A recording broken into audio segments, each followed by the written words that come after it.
so this, we're going to create a specific shape for a text to go on top of.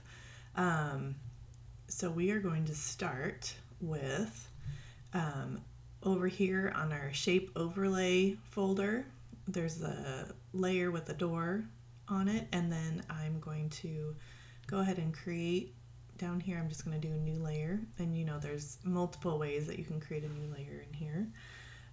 And I'm going to go to my ellipsis tool, and right now I just have a foreground color, and it doesn't really matter what it is at this point, but if you go up to your tools up at the top, first of all, make sure that you're on shape, because I know earlier we did type on a path, and so that's might be where you're automatically selected if you were doing that. So change that to shape, because we want to actually be able to fill it.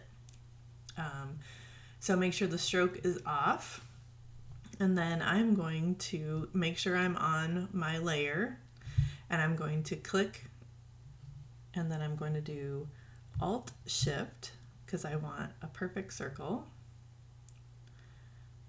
So there's my circle, and then I'm going to go to create my new layer, and then I'm going to go to my rectangle tool. Again, make sure you're on your new layer.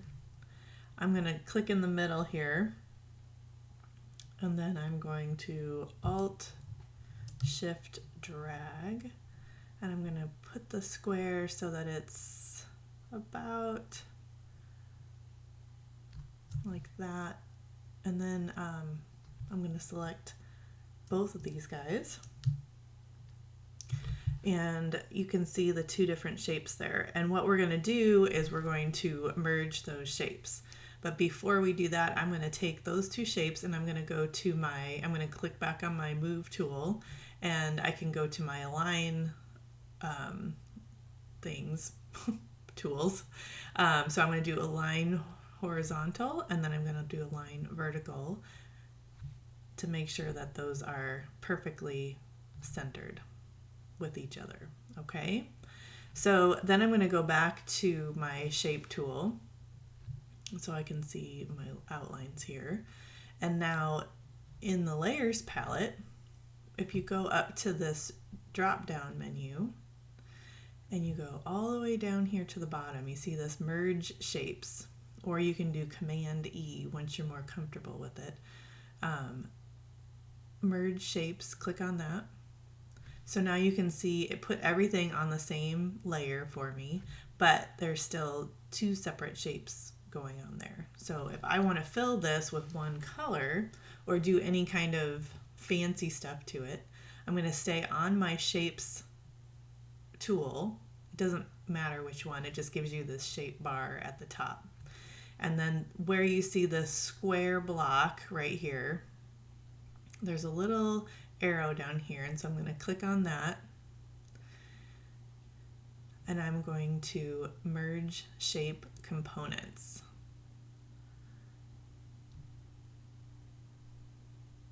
And so you can see it's telling me it's going to turn the live shape into a regular path. And yes, I want it to continue. So now you see it's one big shape. So I'm going to go up here, and I'm going to change my fill. And this is where I could go over to my gradients or maybe a pattern in there. But since we're using it for a text box, we'll probably just use a regular color. So I'm just going to choose something that will work well on this background that we've got going here. So let's see, maybe like a dark blue, because then I might want to, I don't like that blue. Doesn't look good with the door. There we go, that's better. All right, so then now that I have my shape here, I can resize it if I need to. So the easiest way to resize is Command T, which is also, let's see, I think that's under Edit. Yep. So it's this free transform tool. So once you click on that, you get all of these corners, and we've used this tool before. And so you just kind of drag it till it's the size that you want it. And I'm going to put it down here, and then I'm going to hit return to make the size what I want. And now I'm going to go over to my type tool, and I'm just going to type in, oh, what should we put on here? Doors R Us. Doors for sale. Doors of the world. Whatever you want to put.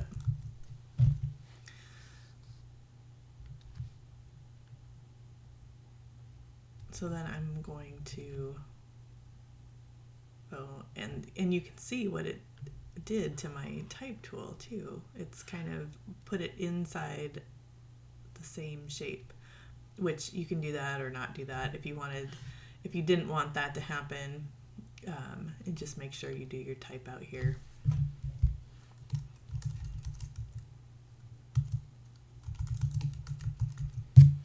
Something like that. And then I am going to go ahead and put it as centered, since I'm doing a very small amount of text. And then I'll just hit return here. So now I've got all of this kind of centered. And then I can go to my character tool and adjust my line spacing, because that's really far. Actually, before I do that, I'm going to change my font, because we have such so few words here, we can kind of pick something more interesting. So the nice thing is you can just kind of like run down here. That seems like the right font for this. And now we can kind of adjust it. That is totally unreadable, but I think we'll change that. Let's see, I'm going to scroll down here a little bit farther.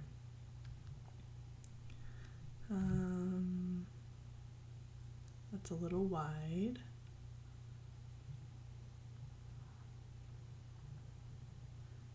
So I have a ton of fonts in here.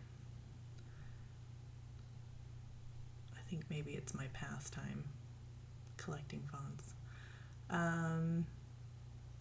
We're going to do this little script. So then you can adjust your font however you want. I'm going to make it just a teensy bit smaller. And now I'm going to adjust my space between my words. And I might even come in here, because I like the S and the big D, but I'm going to use my space bar, and I'm just going to bump this over a bit. And this might be a situation where you would separate out your words so that you can do something interesting with it. Or you could do, let's try this too. If you hit your return here instead, and we're going to put door back into something like myriad, bold, and I'm going to increase the size of that. So it just gives us a little different look. It looks like it took off my centering. Nope. You can tell, like this is, oh, I know what I need to do. So if you, in this situation, you can tell it doesn't quite look centered, and part of that is because after door there is a space, because we originally had door and for on the same level. So we'll just go back and delete that space, and now we've got door centered over for sale.